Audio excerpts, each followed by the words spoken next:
First at 9 this Monday, the 21st of April 2025. End of a transformative papacy. Head of the Catholic Church, His Eminence Pope Francis, passes away at age 88, just a day after Easter Sunday. Papal flag lowered to half-mast in Sri Lanka too to pay tribute.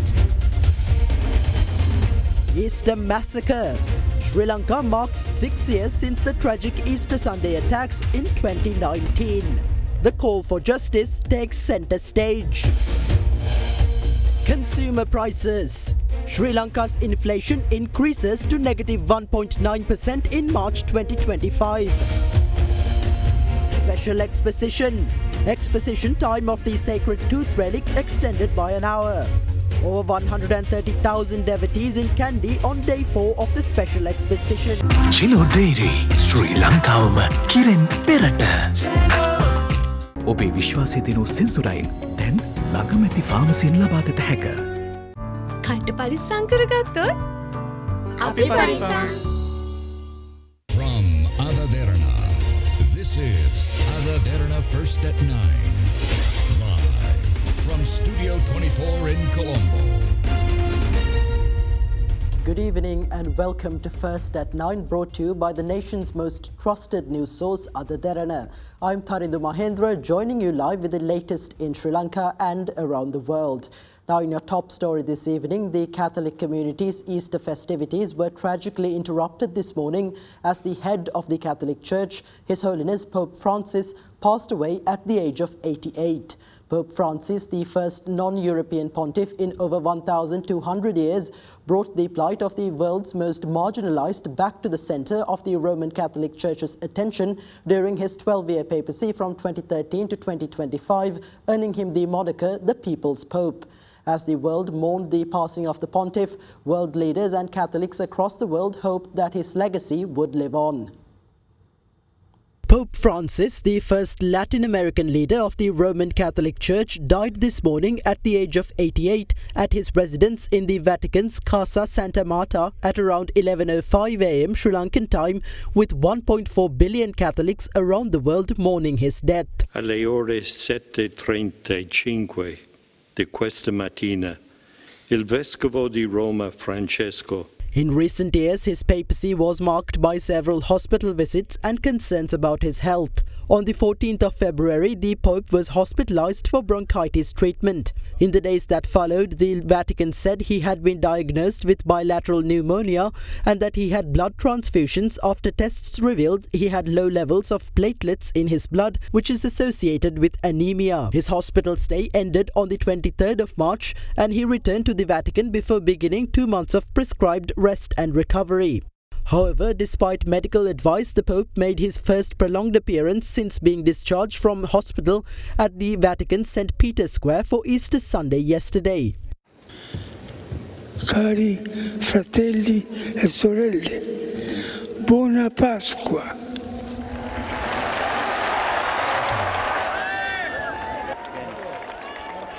Pope Francis was born as Jorge Mario Bergoglio on the 17th of December 1936 in Buenos Aires, Argentina, to immigrant parents who fled Italy's fascist dictatorship of Benito Mussolini. He was ordained a priest in the Jesuit order in 1969, and from 1973 to 1979 he was the order's top leader in Argentina. He was made a cardinal in 2001 by Pope John Paul II. Surprising many observers of the Roman Catholic Church, Bergoglio was elected Pope at a conclave in March 2013 following the resignation of Pope Benedict. He was the first person from the Americas to be elected Pope and the first to represent the Southern Hemisphere. He chose to be called Francis in honor of Saint Francis of Assisi, emphasizing a commitment to poverty, peace and care for the environment. He gained a reputation as a modernizer with an outward-facing approach that saw him speak out boldly on humanitarian crises such as migration,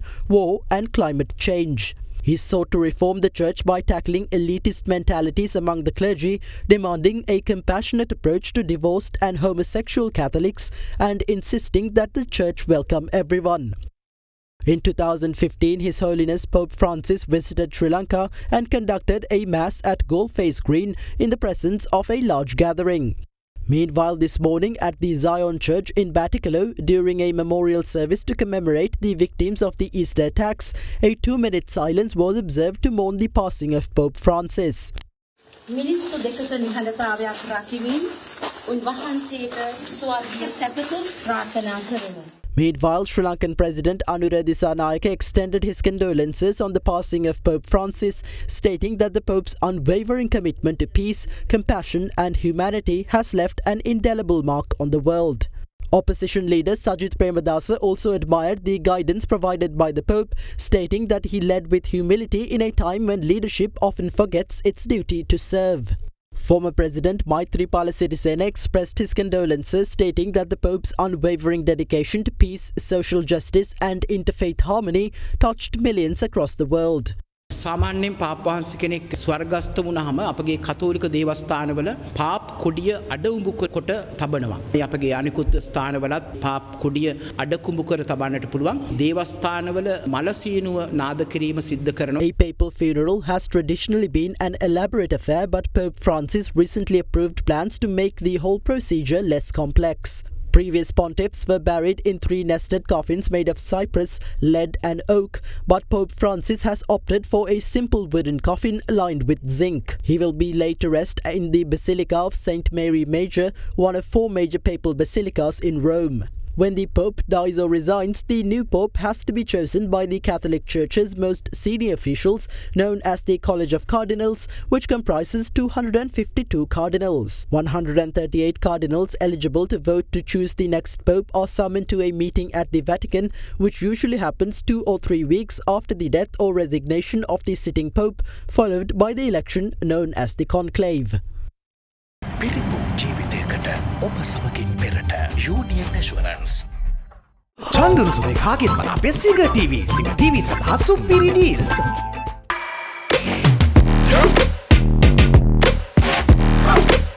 Now today marks 6 years since the tragic Easter Sunday bombings in 2019, which upturned a holy festival of faith and blessings into a deadly massacre claiming the lives of over 270 people. During the main memorial service to commemorate the victims of the Easter Sunday attacks, Archbishop of Colombo, His Eminence Malcolm Cardinal Ranjit, declared 167 Catholics who lost their lives during the tragic attacks witnesses of the faith. Meanwhile, speaking at the memorial, the Archbishop of Colombo emphasized that despite the President's commitment to justice, the inertia of certain officials have obstructed the path to justice. 6 years ago, on the 21st of April 2019, on Easter Sunday, 8 locations in Sri Lanka, including 3 churches located in Colombo, Negombo and Batticaloa, and 3 5-star hotels in Colombo became targets of suicide bombers. These attacks claimed the lives of around 272 innocent people who were engaging in religious activities and enjoying the festive spirit. Subsequently, a presidential commission of inquiry was appointed to probe the cause and identify the masterminds behind the deadly bombings. Accordingly, it was revealed that a local Islamic extremist organization, the National Tawheed Jamaat, led by Zaharan Hashim, had launched the attacks, which turned a holy day into a deadly massacre. Further information was revealed that Sri Lankan security forces had failed to prevent the attacks despite receiving specific intelligence information regarding the attacks from an Indian state intelligence service. The Catholic Bishops' Conference, led by Archbishop of Colombo, His Eminence Malcolm Cardinal Ranjit, often urged previous regimes to uncover the truth and identify the real masterminds behind the attack, but was not satisfied with the results of the investigations. Against this backdrop, a prayer procession departed from St. Lucia's Cathedral in Kotahena at 7 a.m. this morning, bound for St. Anthony's Shrine in Kochikade, which was a target of the 2019 Easter bombings, to mark 6 years since the deadly attacks. මිනිසුන්ගේ දැස් අවදි කරමින් අපි ඇවිදගෙන යමු සත්‍ය සොයා Subsequently, the main memorial service for the victims of the deadly terrorist attack commenced at St. Anthony's Shrine in Kochikade, presided over by Archbishop of Colombo, His Eminence Malcolm Cardinal Ranjit. During the special mass, a 2-minute silence was observed from 8:45 a.m. in remembrance of those who lost their lives in the tragic bombings. Subsequently, the Archbishop of Colombo declared the Catholics who lost their lives in the bombings at St. Anthony's Shrine in Kochikade as witnesses of the faith. Religious observances of all faiths commenced thereafter. Still we are anxiously waiting for a judgment, positive result, justice. At this moment, the foremost duty of all those religious leaders to safeguard religion from the grip of terrorist politics. During the past and even today, it is said that the Easter attacks were launched to seize the political power of the country. Those who are responsible were granted ministerial portfolios. Upon assuming duties as ministers, they were hailed as patriots.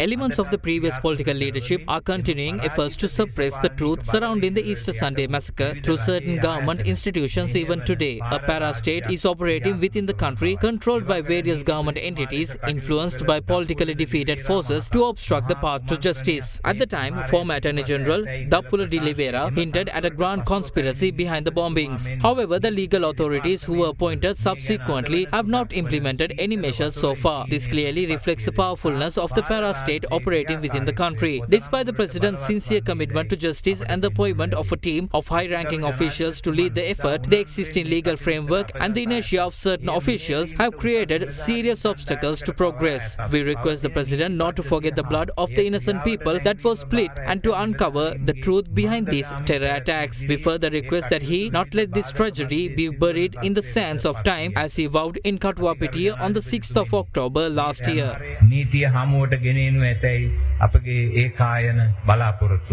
Subsequently, ambassadors and other dignitaries who attended the memorial service delivered their messages in remembrance of the victims of the Easter attacks. The grief of Easter Sunday is not confined to one community or one moment in time. It belongs to all of us. 6 years on, the pursuit of truth and justice remains. Every person affected by the tragedy has the right to know what happened. We welcome recent statements by the government, including the President, renewing its commitment to complete a thorough and transparent investigation and ensure justice. Their memories are still fresh. Those who support violent extremism or shelter members of terrorist groups must be held accountable before a court of law. All violations of international humanitarian law and crimes against humanity committed by terror groups must be vigorously pursued. Meanwhile, an event was held in Katuwapitiya this evening under the patronage of the Archbishop of Colombo and Minister of Urban Development, Construction and Housing Aruna Karunatilaka, during which new residences were granted for 10 families affected by the Easter Sunday attacks. Meanwhile, during a special service conducted at St. Sebastian's Church in Katuwapitiya, the Easter attack victims who lost their lives at the premises were declared witnesses of the faith. Similarly, a special service in remembrance of the victims of the 2019 Easter attacks was held today at the Zion Church in Batikalo, another target of the deadly bombings.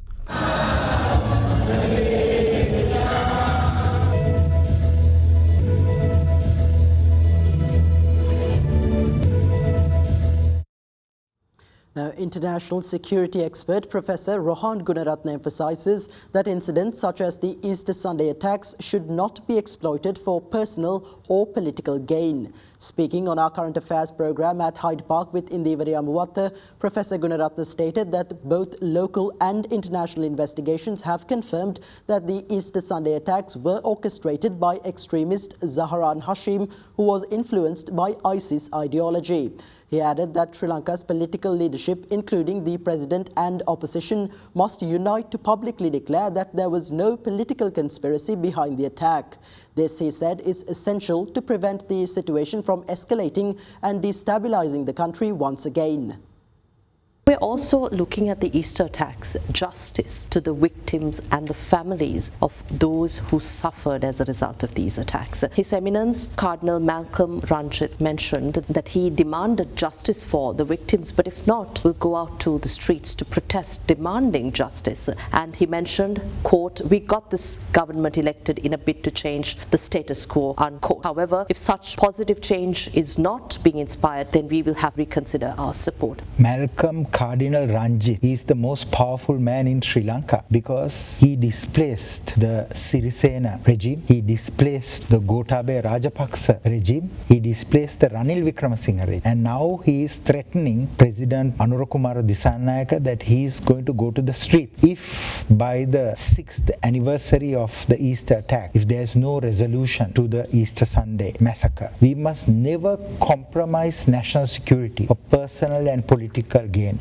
Government itself, the president, the ministers, the secretaries of those ministries should openly come and say that all investigations clearly show that this attack was not staged by an intelligence service or by the Sri Lankan military or a foreign entity, but by a group of people led by Zahran Hashim, who was influenced by ISIS ideology. Zahran himself says that in a video that he has released, and the US Department of Justice, they have indicted now for Maulavi, they have indicted Milhan, the ideologue and the military wing leader and others who conducted this attack. So government should have the resolve, the strength to come and say that there is no political conspiracy behind this attack, that it was a terrorist attack consistent with other attacks that have been conducted. If government is not going to do this, terrorism will repeat because extremism will persist. Innocent people have been identified by conspiracy theories and their lives will be a challenge. And third is, it will lead to instability of this country. Government should not allow protests based on Easter Sunday massacre or any other issue, because protests will destabilize a country. President Anurakumara Dissanayake mentioned recently that the Criminal Investigations Department is currently working towards exposing a significant group responsible for the attacks, and the revelation will be made before the 21st of April, before the 6th year anniversary of the Easter massacre here in Sri Lanka. Again, going back to the Channel 4 Revelation documentary titled Sri Lanka's Easter Bombings Dispatches back in 2023, where ex-director of the State Intelligence Service, Major General Suresh Saleh, was accused of aiding the terrorists. We'll stand by the fact that the ISIS had any links to the attacks. The Channel 4 documentary is based on an asylum seeker, Asad Maulana. And he is a criminal because he has forged documents.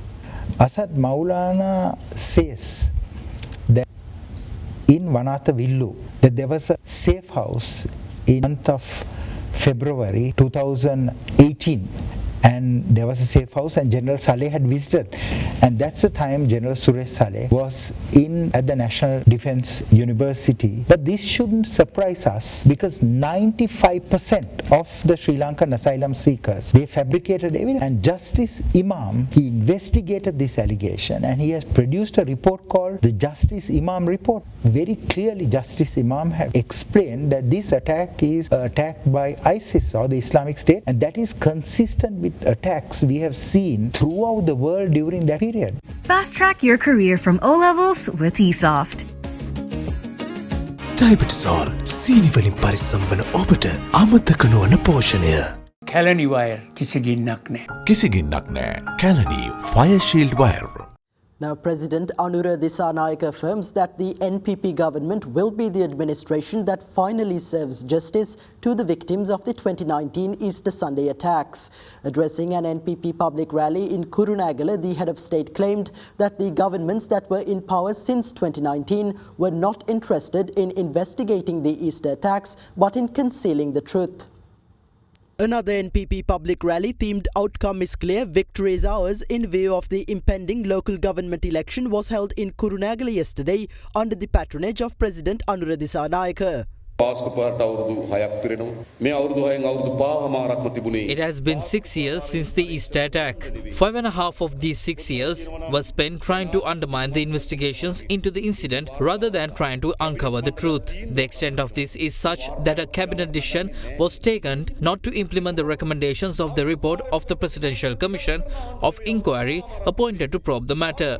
The governments that were in power for the last 5.5 years were not interested in investigating the Easter attacks but in concealing the truth. A lot can be concealed in 5.5 years. It has been 6 months since the government committed to investigating the incident came into power. We will conduct these investigations. We are receiving reports from the CID that investigations are yielding successful results. We will not interfere. We will allow independent investigations to be conducted. The NPP government will be the government that serves justice and fulfills the expectations of the victims of the attacks.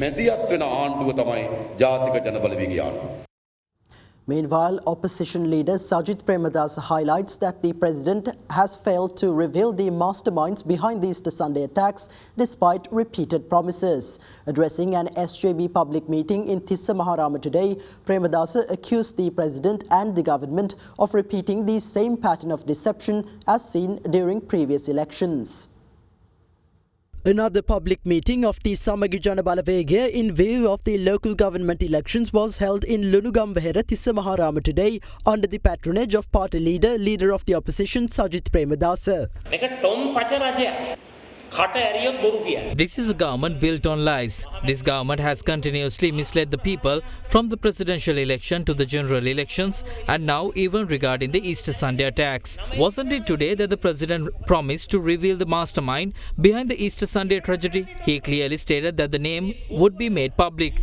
Yet now he speaks only of a commission report being handed over. What is this? A joke? Once again the public has been deceived. How much longer should we accept these lies? Will we allow ourselves to be deceived a third time? Meanwhile, leader of the Sarva Jana Balaya parliamentarian Dilith Jayavira claims that the president is falsely labelling the Easter attacks as politically motivated murders. Speaking at an event at the Sarva Jana Balaya headquarters, Jayavira emphasized that the victims of the attacks deserve better than to be used as pawns in plots to gain political power. The Sarva Jana Balaya ceremonially commenced operations following the Sinhala and Tamil New Year today at the party headquarters under the patronage of party leader parliamentarian Dilith Jayavira. Today is the anniversary of the tragic Easter attack. The president has promised to reveal the public the mastermind behind the attack. Regardless of what other lies are told in Sri Lankan politics, no one can leverage this incident for political gain by lying about it. The president claimed that the Easter attacks were political murders. He is making this claim in violation of his conscience. He knows the truth of the matter. The Sri Lankan Catholic and Christian communities deserve more justice than this for the injustice done to them. We are deeply saddened by the fact that this tragedy has been dragged down to such a low level due to politics and that people are being treated with contempt. We request all Sri Lankans to unite to defeat this deception.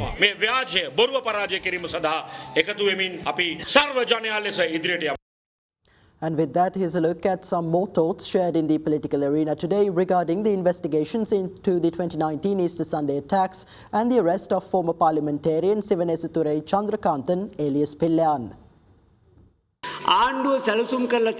The government planned to keep Pillan in custody and claimed that he had made a confession. According to it, the mastermind would have been revealed to be who the NPP have in mind. This is the biggest lie this government has told to deceive the people of the country. I am genuinely proud to have single-handedly foiled their plans.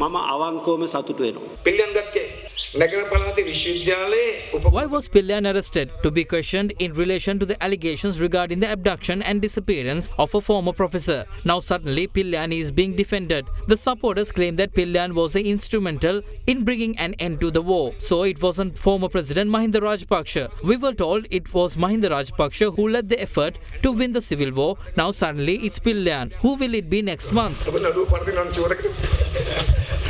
Just like how this government could not give an answer before the 21st as promised by the president, they will not be able to do so even after the 21st. Why? Because they are also involved in this incident to various extents. This is the same as what happened to Gotabaya Rajapaksa. They are sending some reports taken from somewhere to the CID. Therefore, a lot of questions have arisen in the minds of educated individuals witnessing these developments. Was the CID conducting investigations all this time without any of these reports? Was it without taking a look at the reports that they claim that CID would reveal the mastermind behind the Easter attack?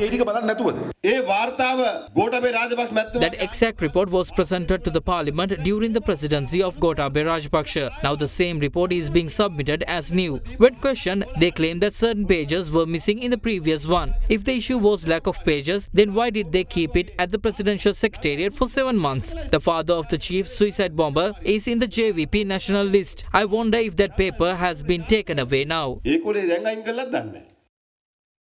Former President Ranil Wickremesinghe has been ordered to appear before the Commission to investigate allegations of bribery or corruption on the 25th of April over his statements regarding parliamentarian Chamara Sampath Dasanayake, who is currently detained in remand custody over charges of corruption.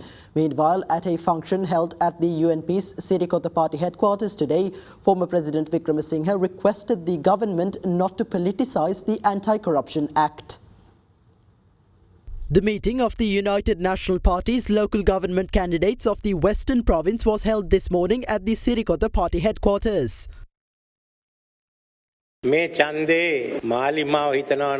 The National People's Power will not achieve the victory they anticipate in this election. In fact, they are unlikely to secure a majority in many local institutions. During the general election, they asked for a chance and they were given that opportunity. At the time, we requested that opportunity be given to experienced individuals, but that advice was ignored. They have also made various allegations about me and MP Chamara Sampath. My legal counsel is currently overseas, but once he returns, I will schedule dates and take appropriate legal action regarding these claims. After listening to the President's recent speech, one thing became clear to me. He has not read the Anti-Corruption Act. He claimed that ongoing cases filed under this Act cannot be discussed publicly. However, there is no such clause in the Anti-Corruption Act. Where exactly did he get that idea?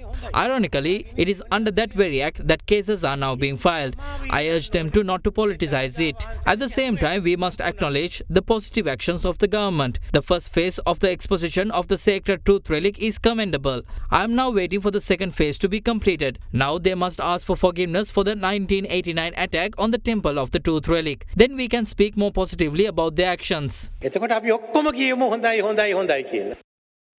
The Court of Appeal today ordered the dismissal of 60 petitions filed against the rejection of nominations submitted for the upcoming local government elections without taking them into consideration.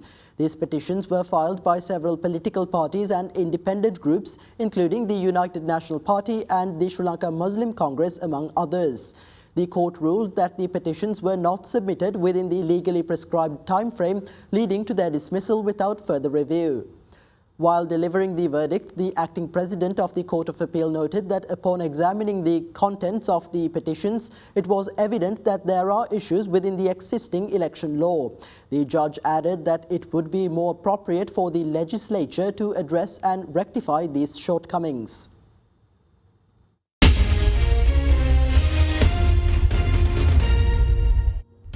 Welcome back. You're once again joining First at 9 on Ada Derana 24.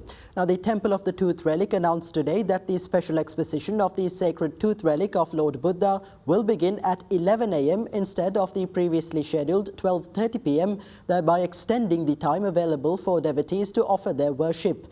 Accordingly, over 130,000 devotees gathered in Kandy today for the fourth day of the special exposition.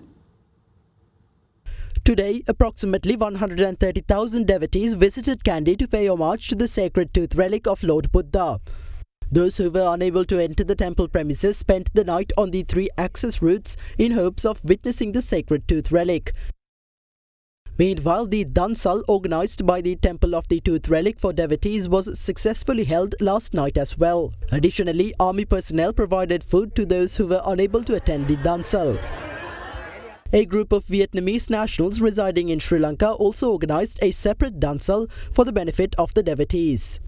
Similar to yesterday, large crowds gathered once again this morning at the entrances designated for worshippers. Health services and other mobile facilities for the devotees remained operational throughout the day. As per the official announcement, the exposition of the Sacred Tooth relic commenced at 11 a.m. today following the Thevava ceremony and continued until 5:30 p.m.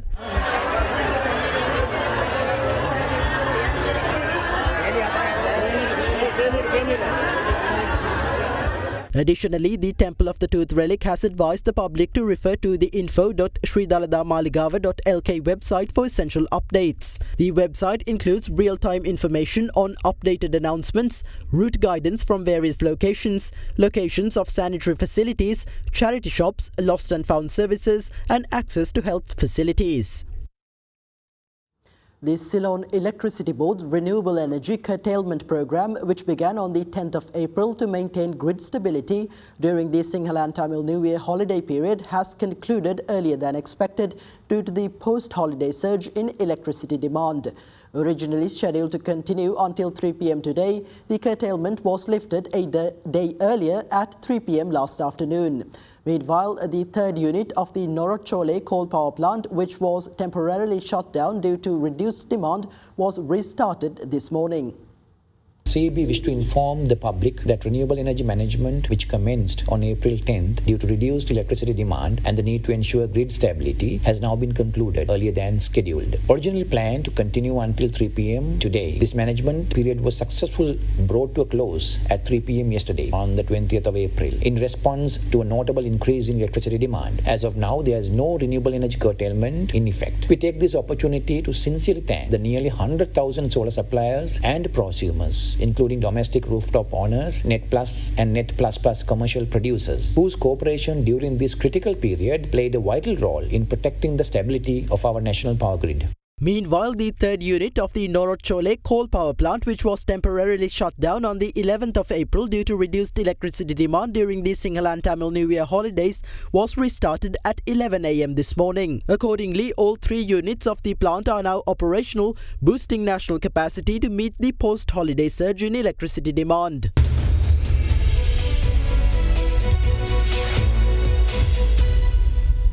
Welcome back to First at 9. Now in business news, Sri Lanka's NCPI-based inflation increased to negative 1.9% in March 2025 from negative 3.9% in February. Food inflation increased to 0.8% in March compared to negative 1.1% in February, and the year-on-year inflation in the non-food group increased to negative 4.1% last month from negative 6% in February. The contribution of food commodities to inflation was 0.35% in March 2025. The NCPI for all items for the month of March 2025 is 206, a decrease of 0.2 index points compared to February. And that's all for tonight from First at 9. Thank you for joining. Have a great night.